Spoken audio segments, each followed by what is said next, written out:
A teenager is banking his aircraft straight at Moscow. Behind him stands the Soviet air defense apparatus, a machine engineered over decades to stop exactly this. Thousands of radar installations, hundreds of missile batteries, interceptor jets fueled and waiting on permanent alert. A system with a perfect record, 0 breaches, ever. Over the next few hours, every single layer of that machine will get its chance to bring him down. Every single layer will fail. If they stop him, his name vanishes into nothing. If they don't, the most powerful military on earth becomes a punchline, and Gorbachev gets the blade he needs to gut his own generals. Everything hinges on what happens next. Who is this kid? How does he slip through? And why does one rented Cessna crack an empire apart? It's 2:29 p.m. Somewhere over Estonia, a blip materializes on a Soviet radar screen. The operator leans in. The contact isn't answering the standard identification query. No flight plan, no clearance, no reason to exist in this airspace. He tags it 8255. Within minutes, 3 surface-to-air missile batteries receive the alert. Their tracking systems lock. Fingers drift toward launch buttons. This is the scenario they've rehearsed 1,000 times. An unidentified aircraft boring into Soviet airspace without authorization. One order is all they need. The operator grabs the phone, reports to his commanding officer. That officer reports upward. The chain of command shoves the decision higher, and higher, and higher. Nobody wants to be the one who gives the word. The plane was shot down. 2 passengers died. The Soviets called it a justified response to a sovereign violation. In 1983, it happened again. Korean Airlines Flight 0007, a Boeing 747 with 269 souls aboard, including a US congressman, strayed 200 meters off course over Sakhalin Island. A Soviet Su-15 interceptor launched 2 missiles. The aircraft plunged into the sea. No survivors. Global outrage followed. The Soviets didn't flinch. Their position was clean and absolute. You cross into our airspace without permission, you die. No exceptions, no warnings, no mercy. This wasn't classified. Every pilot on Earth understood it. Every government understood it. The system had never hesitated. The system had never blinked. And yet, over Estonia, Object 8255 is still crawling east. Unidentified, unauthorized, alive. Something has broken inside the machine that never breaks. The radar operators face a growing problem. Object 8255 keeps moving east, keeps refusing to respond, and the missile batteries below never received their order. So they escalate. A MiG-23 scrambles from a base near Pushkin, the most capable Soviet interceptor of its era. Armed, fast, tasked with investigation. The pilot spots the Cessna within minutes. He slides alongside, close enough to read the white paint, close enough to make out civilian registration numbers stamped on the fuselage. Close enough to peer through the cockpit glass at a young man in a red flight suit who doesn't even glance over. The pilot keys his radio. Unidentified civilian aircraft, small, single engine, bearing east toward Moscow, requesting permission to engage. Command falls silent. The pilot holds. The Cessna keeps flying. He asks again. Nothing. Here's what's unfolding on the other end of that radio. The senior officers remember 1983. They remember the global firestorm after KAL 007. They remember the headlines. Murderers. Splashed across every front page on the planet. Downing a military aircraft is a calculated act of war. Downing what looks like a small civilian plane, a lost tourist maybe, is something no officer wants on his conscience. Nobody reaches for that trigger. Then something no one planned for. At that exact moment, an An-2 biplane lifts off from a local airfield below. a Soviet crop duster. Routine agricultural run. It appears on the same radar screen as the Cessna. 2 blips, same area, same altitude. The operators watch both signals drift together, separate, drift together again. One operator makes his call. He reclassifies Object 8255 as a domestic Soviet aircraft, probably the An-2, and pulls it from the threat register. One keystroke, one wrong assumption. Done. The MiG pilot is still circling, still waiting, when command crackled through his radio. Stand down, false alarm, return to base. He glances out his cockpit one last time. The little white Cessna is still there, still heading east, shrinking against the sky. He banks and turns back. Think about what just happened. The Soviet air defense network, the same system that downed 2 Korean passenger jets without a second thought, just let a MiG-23 pilot watch an unauthorized aircraft cruise toward Moscow and go home, because nobody picked up the phone. Object 8255 vanishes from every Soviet radar screen, and Mathias Rust, completely oblivious to all of it, checks his compass, corrects his heading, and flies on. Moscow is 3 hours away. Rust is sitting in his cockpit at 600 meters above Soviet soil. He has no idea 3 missile batteries just locked onto him. No idea a MiG-23 pilot sat 30 minutes ago with his finger near the trigger, waiting for a word that never came. No idea 2 radar operators just reclassified him as a crop duster and went back to their coffee. He knows nothing. He's just flying. 18 years old. From a quiet suburb outside Hamburg. His parents believe he's sightseeing across Northern Europe. His flight instructor thinks he went home a week ago.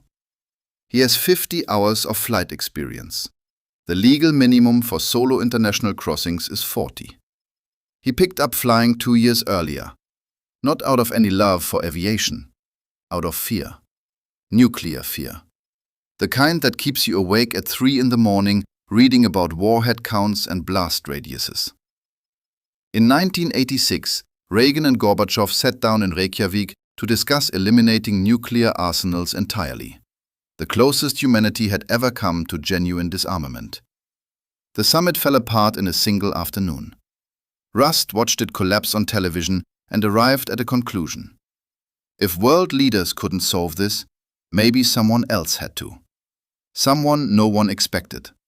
Someone the Soviets would never see coming. He spent months planning. Flew to the Faroe Islands, then Iceland. Visited Hafliðahús, the exact building where the summit failed. Stood outside its locked door, alone, turning over what he was about to do. Then Helsinki, his last stop before Soviet airspace. 3 days he sat with the decision. Is this insane? Absolutely. Will it work? Maybe. Could he die? Almost certainly. On the morning of May 28th, he got up, drove to the airport, filed a flight plan to Stockholm, and took off. Then killed his radio. Turned east.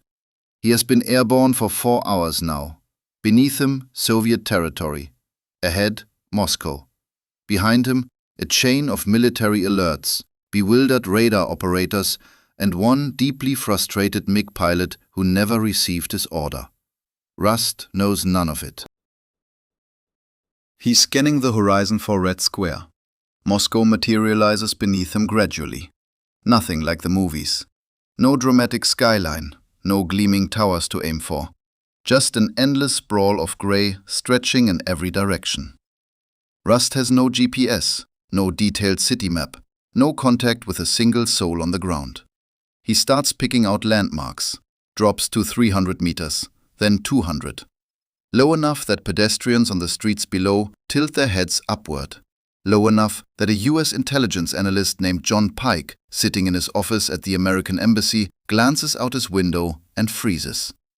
That's strange. There is no private aviation in the Soviet Union. Keeps circling. Then he spots it. The Bolshoi-Moskvoretsky Bridge, 6 lanes wide, traffic sparse, a clean approach from the river. Come in steep with full flaps, kill the engine at the right moment, put the wheels on pavement, and taxi straight into the square. One problem. Trolleybus wires stretch across both ends of the bridge and through the middle. Steel cables strung at precisely the altitude that would shred his wings on approach. Any normal day, landing here is impossible. Rust swings around for another pass. Looks closer. The wires are gone. Every last one. The bridge is completely clear. What Rust doesn't know, what he won't learn for years, is that the Moscow City Maintenance Department pulled those cables down that morning. Routine repairs. A job scheduled weeks in advance. Nothing whatsoever to do with any of this. They strung them back up the next day. Rust has roughly 30 seconds to process what he's seeing before the decision locks in.